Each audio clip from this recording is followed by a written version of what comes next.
When I get asked what the best part of E3 2019 was, what my favorite game showing, what my favorite moment, or the most memorable thing of E3 2019, whichever way you ask it, my brain immediately goes to one thing: the reveal of Zelda Breath of the Wild 2 at the end of the Nintendo E3 2019 Direct. Now, first off, you may say, hey, Dom, you're crazy. Keanu Reeves was for sure the best thing that happened at E3 2019, and I will tell you that you are breathtaking. But what really took my breath away was the reveal of Zelda Breath of the Wild 2. Now, today, an article from our friends over at Kotaku and writer Jason Schreier released something extremely interesting, an interview that happened with Zelda creator and director Aonuma, Eiji Aonuma. Before we go into that, I'm Dom from the Game Looters. Should have covered that earlier, but here I am anyways. If this is your first time here, make sure you subscribe to the Game Looters. We would really appreciate it, and we would enjoy you being part of our community. If you like the video, make sure you hit the like button. It really helps us out, and we super appreciate it. So, with that being said, in today's article, let's get started right now. So what the article ends up revealing is that Zelda Breath of the Wild 2, what we're going to be calling it, it's basically Breath of the Wild working title or Zelda working title. It may not even end up being Zelda Breath of the Wild 2, but it wouldn't surprise us if it was. So, an article released today talking about the interview with Aonuma that happened with Kotaku writer Jason Schreier.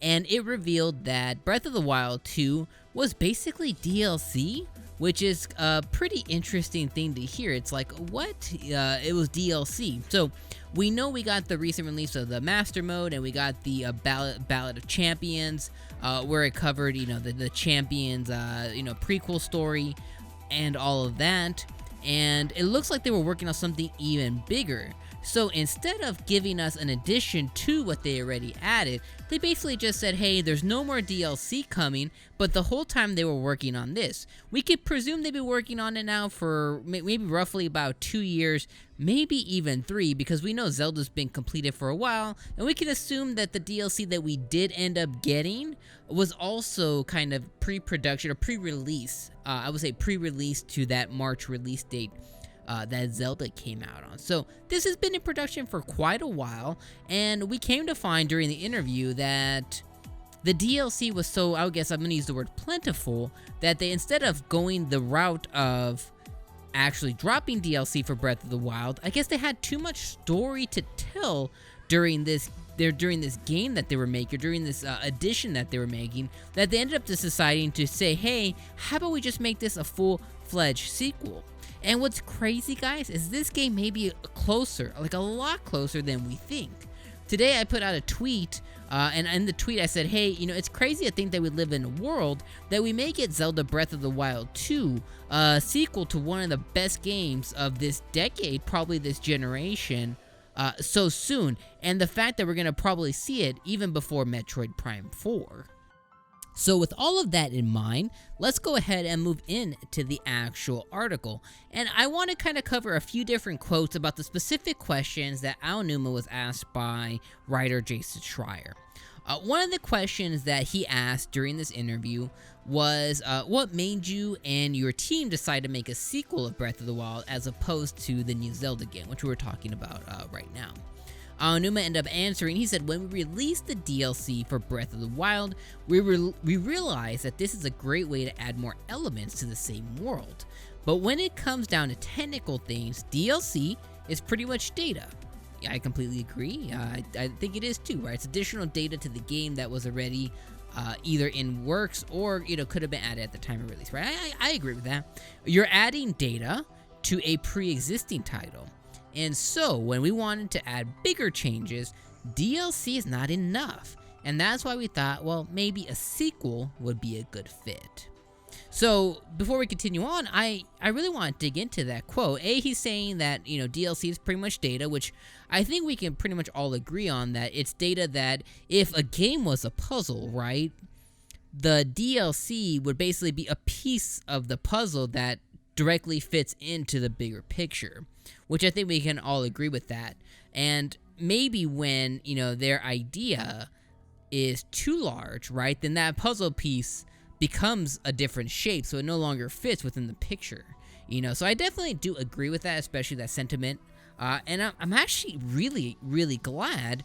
We wouldn't have gotten this huge announcement if it was anything different. But I'm actually really glad that they decided to go this way, because Zelda Breath of the Wild, guys, is one of my favorite games probably of all time. Like, I think it's even contending for my favorite game of all time. Like, I'm gonna be replaying it again soon. That's how inspired I was.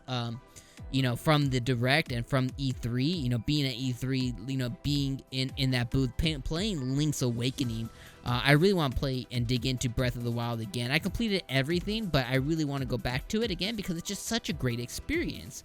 So I am extremely, to the moon excited that they are making a direct sequel to Zelda Breath of the Wild. And I love that they went this direction. At the end, he says DLC is not enough. That's why we thought, a sequel would be a good fit. And I completely agree. And again, I'm so excited that they did decide to go this way. As we continue in here, he then says, was this sequel planned as DLC?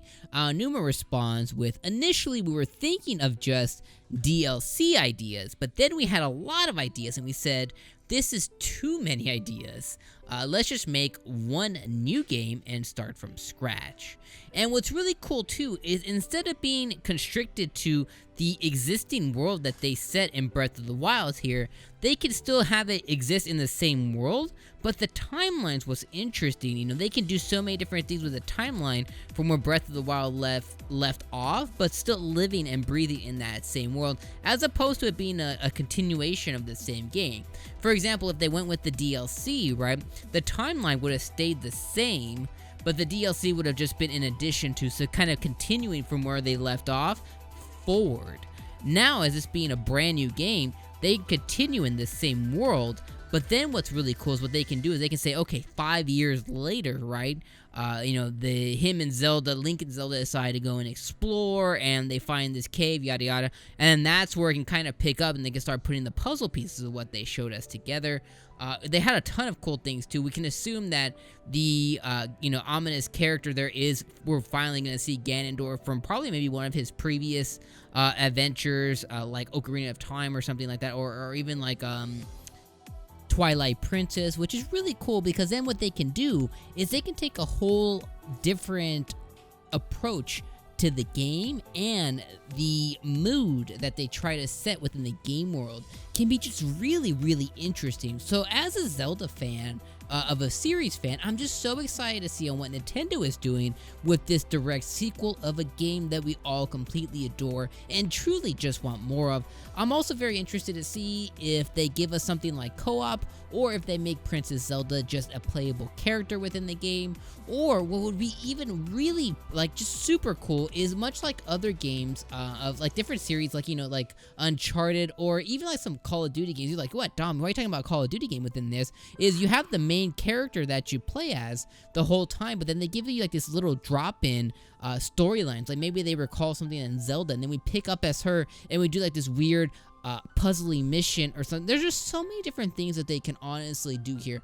And guys, I'm just so excited. I'm sad to see, for one, that a game maybe like Metroid Prime 4 now is going to be pushed even further off, because now next year, we assume next year we have this game dropping, which probably would make the most sense, because that'd be about roughly a little over 3 years from the release of Zelda Breath of the Wild. If they do it maybe sometime middle of next year, fall of next year, or maybe even we get it earlier. Maybe we get this like a spring 2020 game. We don't know, but we assume that they might be a lot further along than we think, even though we saw this very short snippet. The reason I say that is Metroid Prime 4, right? We only got a logo, and that thing had already been in production for well over about a year or so. So you would assume that they would have had something to show us, but instead they just showed us a logo. The fact that during this game, right, they actually showed us, I'm not gonna say gameplay, but they showed us, a snippet of in-engine game footage, right? Because we know the engine exists, we know what it looks like, we know what it can produce. that means this game is probably a lot further along than we think. And on top of that, this is a game engine that already exists, a world that already exists, and they can basically get all of those assets and just kind of, not, I don't want to say the word reuse, but repurpose them in this game and kind of, push this out a lot quicker. I've heard a lot of speculation about, well, maybe this game is like, a holiday 2020 game. I take it even sooner. This could honestly be a game that comes out spring, maybe even, almost into summertime. This could come out at a weird time, but fall is an acceptable time as well. So it's going to be very interesting to see what happens with this game. I am so excited, though, and I just thought that there was such a crazy article that this game was originally DLC. I thought that's just such a crazy thing. I personally love Aonuma. He's like one of my favorite game creators, directors, person that works in the gaming industry. I think he's just so unique.